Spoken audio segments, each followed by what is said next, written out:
humano que puebla estos continentes actuales de esta raza aria que estamos en el final de final, somos lo que se conoce como animales intelectuales, bípedos racionales, homúnculos tricerebrados, equivocadamente llamados hombres, y que Juan de Patmos en el Apocalipsis nos llama los cabritos. Entonces, nosotros podemos convertirnos en hombres, y esa es la exhortación, porque dentro de nosotros hay un prototipo viviente solar, diamantino, crístico, logoico, que tiene el sello del gentil hombre de nuestro Salvador. Y eso se conoce en los misterios antiguos, especialmente en los misterios crísticos del Asia Central, es decir, de lo que era la India védica, prevédica, y de lo que son esos misterios del Tíbet, de los Himalayas, de los lamas, etc. El Bodhisattva. Es decir, le hablo de este asunto para que ustedes vean la universalidad del Cristo, porque sé que está escrito en un libro sagrado en el Tíbet de que el Cristo Jesús, Yeshua en Pandirá, estuvo allí. Y eso está registrado históricamente. Porque para que se sepa, tengo información de que la estructura del templo de sanación que está en el Tíbet, que es el Shakpori, si recuerdo bien, él tiene como 3000 años. Entonces esto es muy interesante, aunque no es una cuestión de creer o no creer. Estoy hablando en nombre de la verdad dentro de mis limitaciones con el propósito de orientarnos en profundidad y aportar algo adicional al conocimiento actual que no es mío, sino que es y doy testimonio del quinto ángel apocalíptico, Samael, que es el que está dando la batalla y la dio desde el año 48 en estos tiempos. Entonces, venimos a confirmar y a develar el aspecto tántrico de la enseñanza crística, es decir, lo que se conoce como la sabiduría liberadora, que es niégate a ti mismo, toma tu cruz y sígueme. Pero en este caso estamos develando el toma tu cruz, es decir, lo que se llama como el Vajrayana del cristianismo. Entonces, la palabra bodhisattva es muy interesante porque resuelve muchos asuntos occidentales desde el punto de vista de comprensión de la enseñanza crística. Porque nosotros confundimos a Yeshua ben Pandirá con el Cristo. Pero estamos muy equivocados porque uno es uno y el otro es otro, aunque están dentro de sí mismos. Ese es el misterio, dijéramos, de la sabiduría. ¿Por qué? Porque el Cristo no es Yeshua ben Pandirá. Yeshua ben Pandirá es el alma humana o bodhisattva, o es el germen del Cristo para cumplir la misión liberadora, dejándonos la enseñanza de cómo lograrlo. Esto es importante de comprenderlo porque resuelve la comprensión del Cristo dialécticamente. Es decir, repito, Yeshua ben Pandirá, desde el punto de vista carnal, en su cuerpo físico y en su personalidad y en sus principios biocosmológicos, es el alma humana o bodhisattva del Cristo y Jesús. Pero el Cristo es antes del bodhisattva Yeshua ben Pandirá y es el Cristo antes del Cristo Jesús.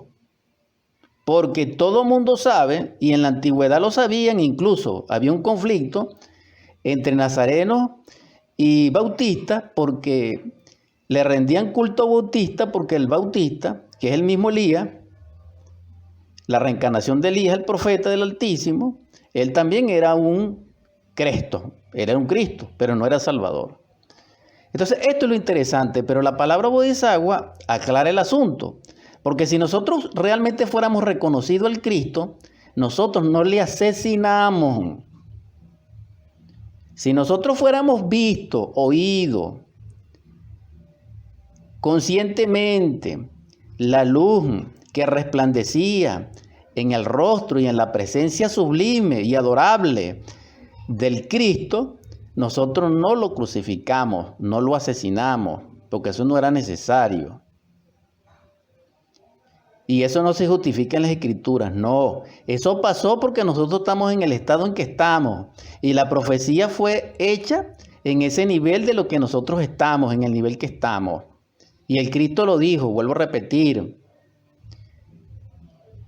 Hipócritas, fariseos, sepulcros blanqueados, generación de víboras. Y para rematar dijo, hijos del diablo soy, porque si no, no buscarás mi muerte. Entonces eso está clarito ahí, eso no son palabras mías. Pero lo importante del caso es lo siguiente, es el bodhisattva. Ahora bien, el bodhisattva genéricamente fuera del Cristo, en ese caso, fuera de Juan, en ese caso, también podríamos hablar de Mahoma. Mahoma es un bodhisattva, su parte humana es un bodhisattva. Es decir, toda divinidad encarnada en un cuerpo humano posee un bodhisattva. Entonces el que se equivoca, hermanos y hermanas, es el bodhisattva. Pero el Cristo no se equivoca. El logo no se equivoca, pero el bodhisattva sí. ¿Por qué? Porque al bodhisattva le falta trabajo, le falta perfección, porque es un germen, porque es una semilla que está en desarrollo. Entonces nosotros estamos llamados a ser realmente ese bodhisattva. Pero para ser ese bodhisattva, que es lo primigenio, que es el comienzo, que es el germen originario, necesitamos trabajar sobre sí mismo. Y ese trabajo es, dijéramos, autodeterminado, consciente y es voluntario. Es para el que tenga ese nivel dentro de sí y lo tiene porque su padre lo está trabajando desde la profundidad ignota de su ser, a través de una inquietud, a través de un soplo, a través de una aspiración superlativa, luminosa. Entonces a ese nivel de personas estoy dirigiendo este programa, que se va a convertir en audio, que se va a convertir en video, con la esperanza de que la palabra espiritual llegue a su oído y se levante del polvo de la tierra como un bodhisattva, para que en el porvenir, a través de sus propios esfuerzos y de la ayuda de su Padre, que es el Salvador, a través del Cristo, logre el estado de hombre y logre la felicidad sin límite y logre la liberación final. Eso es todo, hermano. Pero este bodhisattva, como es el principio, necesita una confirmación. Y esa confirmación del bodhisattva es el bodhicitta o el bodhisattva, como se llama, o el bodhicito, y que también se habla al respecto. Ahora, yo no estoy hablando del budismo ortodoxo, no, porque esta palabra pertenece al budismo. La palabra bodhisattva, que es el primario, porque también está el bodhicitta, que es el verdadero bodhisattva, pero esto es muy profundo porque necesitamos varios programas para que podamos hablar del asunto.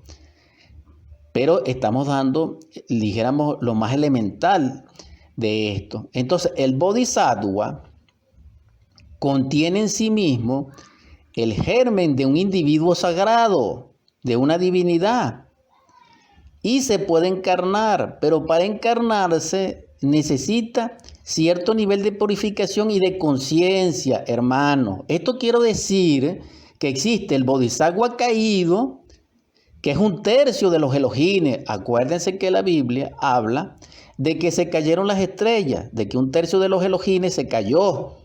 Y algunos de los santos de Dios y de los convocadores están caídos. Los ángeles se cayeron. Eso significa bodhisattvas caídos. Bodhisattvas caídos existen muchos, pero todo bodhisattva caído en sí es como un demonio. Es lo que se conoce en el mundo oriental como Hanasmusen. Entonces, esto es terrible porque incluso las guerras las administran estos personajes. Entonces, aquí hay que tener mucho cuidado y que la Madre Divina me proteja y el Cristo me ampare. Pero esto es terrible, Dios mío. ¿Por qué? Porque de un bodhisattva caído no se puede esperar nada bueno. Ahora bien, este tercio de los Elohines que se cayó están capitaneados, que Dios me proteja, por Yahvé. Pero no por Yahvé como la contracción de Jehová, no, sino el Yahvé. Nadie desconoce que él se cae. Nadie desconoce que él perdió la divinidad. Nadie desconoce que él perdió la bendición de Dios. No, nadie desconoce eso. Entonces, ¿qué es lo real? Que él se puede levantar, pero tiene que arrepentirse. Porque él también tiene su nivel de asistencia divina si él se arrepiente. Entonces, esta conferencia es para que nos arrepintamos de ese nivel. ¿Por qué? Porque el bodhisattva caído se puede levantar, porque él es una creación viviente, pero también puede ser destruido, hermanos, hermanas, por la muerte segunda. O sea, la muerte segunda es para cualquier nivel de ser, incluso los bodhisattvas caídos. ¿Por qué? Porque el ego resucita. Entonces un arcángel que se cae, su bodhisattva se cae, porque el arcángel no se cae su bodhisattva. Comprendan eso, que es lo que estoy aclarando. Entonces, el bodhisattva caído resucita el ego y entonces cae en la generación animal, cae en el reino de los humanoides, cae en el abismo de perdición y cae bajo la ley de la vida que rige a las criaturas animales, que se conoce como la ley hipoclano o hitoclano, que le da un margen de vida de unos 90, o unos 100, o unos 80 años, o unos 70. Pero eso nos rige a los hombres verdaderos. Entonces, estas divinidades que se cayeron, que son los bodhisattvas, que pertenecen a un tercio de los Elohines, pueden levantarse. Para que se levante, Dios le da, según San Juan de Palmo en el Apocalipsis, le da una edad de Nequebet, según los egipcios. Es decir, en su vuelo, le da 2000 y tantos años. Es decir, que cuando pase la era de Acuario, viene la era de Sagitario. Y después viene la era de Capricornio. Este es lo que va a devenir en el tiempo según el mandato de Dios. ¿Por qué? Porque la vida depende de la voluntad de Dios, pero también se manifiesta en el viaje de los mundos, porque la vida está regida por los mundos y en los mundos. Y entonces en ese viaje, alrededor de Sirio, es que se realiza, dijéramos, estas estaciones que estoy hablando. Entonces, ahorita estamos en la edad de Acuario. Comenzó en el año 1962, entre las 2:30 de la tarde y las 3 de la tarde.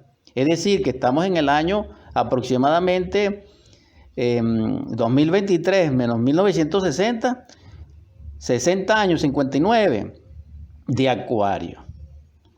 Entonces, todos estos bodhisattvas van a tener oportunidad en la edad de Sagitario. Aquel que no se levante hasta la edad de Capricornio va a ser destruido. La muerte segunda será sobre él y el bodhisattva se perderá, porque Dios quiere lo perfecto para sí mismo. Para eso es la vida. Porque escrito está, sé perfecto como vuestro Padre es perfecto. Entonces, el término bodhisattva nos señala, connota el alma humana de una divinidad encarnada en un cuerpo físico.